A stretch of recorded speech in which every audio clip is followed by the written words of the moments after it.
ஹாய்ப்பா! நம்ம இன்னைக்கு என்ன பார்க்க போறோம்னா, பாய் வீட்டு ஸ்பெஷல் மட்டன் பிரியாணி எப்படி செய்றதுன்னு பார்ப்போம். நல்லா உதிரி உதிரியா, நல்லா வாசனையா இருக்கும். ஸ்கிப் பண்ணாம பாருங்க. அதில என்னென்ன மசாலா சேர்த்துருக்கோன்னு உங்களுக்கு அப்பதான் தெரியும். வெங்காயம் 400 கிராம் எடுத்து வச்சிருக்கோம். பெரிய வெங்காயம்.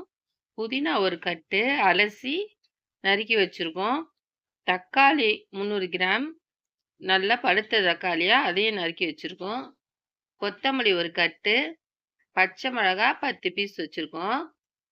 இப்போ மசாலாக்கு தேவையான பொருள் பட்டை, ஏலக்காய், தனியா, சோம்பு, மிளகு, அன்னாச்சிப்பூ, பிரிஞ்சி இலை எல்லாம் வறுத்துக்கிறோம். வறுத்து நுணுக்கி வச்சுக்கலாம். இப்போ நெய் 100 கிராம் அதில் சேர்த்துக்கிறோம். நல்லா வாசனையாக இருக்கும். 100 கிராம் ரீஃபண்ட் ஆயிலையும் அதிலே சேர்த்துக்கிறோம். இப்போ அதில் பட்டை போட்டுக்கிறோம்.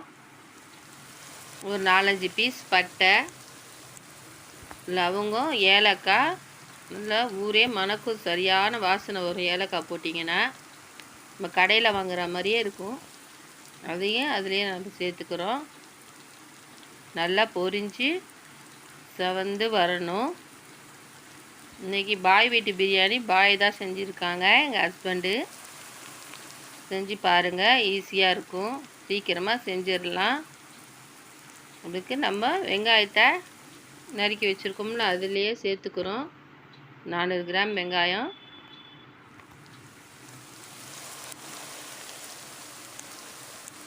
நான் ரீஃபண்ட் ஆயில் சேர்த்துருக்கேன், நெய்யும் சேர்த்துருக்கேன். 2 சேர்த்து 200 கிராம் சேர்த்துருக்கோம். நீங்கள் ரீஃபண்ட் ஆயில் வேணால் வேறு எது கூட சேர்த்துக்கலாம், நல்லாயிருக்கும். இப்போ வெங்காயம் வதங்க சால்ட்டு போட்டுக்கணும். அப்போ தான் சீக்கிரம் வதங்கணும். வெங்காயம் நல்லா வதங்கணும். வதங்கினா தான் நல்லாயிருக்கும், இல்லைன்னா நச நசன்னு இருக்கும். இப்போ பச்சை மிளகாயும் அதிலே சேர்த்துக்கிறோம். நம்ம வெங்காயத்து கூட பச்சை மிளகாய் போடலை, போட்டால் குழஞ்சிரும், தனியாக போட்டுரும். இதுதான் ரொம்ப காரமாயிரும்னு. நல்லா வதக்கி விட்டுக்கிறோம்.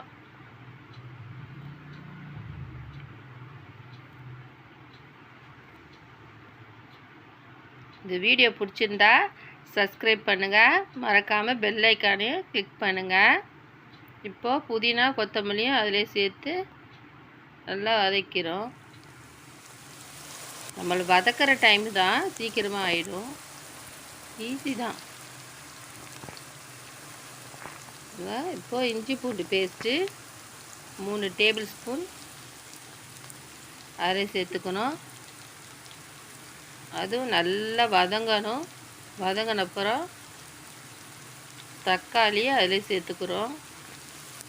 தக்காளி நல்லா குழஞ்சி வெந்து வந்துருச்சு.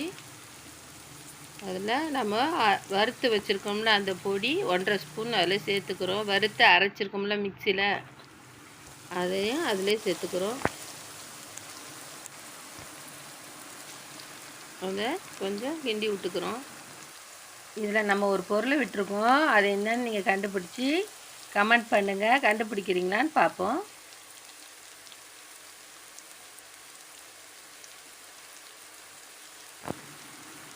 இப்போ தனி மிளகாத்தூள் 2 டேபிள் ஸ்பூன் அளவுக்கு, அதையும் அதிலே சேர்த்துக்கிறோம். பச்சை வாசனை போக அதையும் கிண்டி விட்டுக்கிறோம். இப்போ நம்ம 1 கிலோ அரிசி, பிரியாணி அரிசி தான் போட போகிறோம் பிரியாணிக்கு. இப்போ தயிர் 150 கிராம் அதிலே சேர்த்துக்கிறோம். பிரியாணி அரிசி 1 மணி நேரம் ஊற வச்சுருக்கோம். இப்போது மட்டன் எடுத்துக்கிறோம். மட்டன் 3/4 கிலோ குக்கரில் வேக வச்சுருக்கோம். இஞ்சி பூண்டு பேஸ்ட்டு போட்டு, மஞ்சத்தூள் போட்டு, உப்பு போட்டு அதில் வேக வச்சுருக்கோம். 5 விசில் வச்சு அதையும் அதிலே சேர்த்துக்கிறோம்.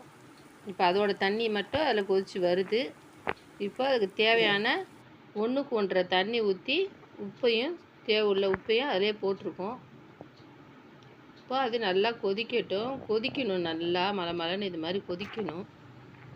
நல்லா கொதித்து வரையில் ஊற வச்சுருக்க அரிசியை நம்ம அதிலே சேர்த்துக்கிறோம். சேர்த்து 10 நிமிஷம் மூடி அப்படியே வச்சிடணும். நல்லா கிண்டி விட்டு ஒன்று போல்.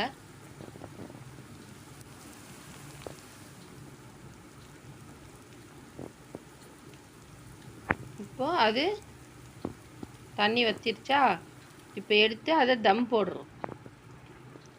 சிம்மில் வச்சு தோசைக்கல்லை வச்சு தம் போடுறோம். செஞ்சு பாருங்கள், சரியான டேஸ்ட்டாக இருக்கும். லைக் பண்ணுங்கள், ஷேர் பண்ணுங்கள், சப்ஸ்கிரைப் பண்ணுங்கள், பெல் ஐக்கானை கிளிக் பண்ணுங்கள்.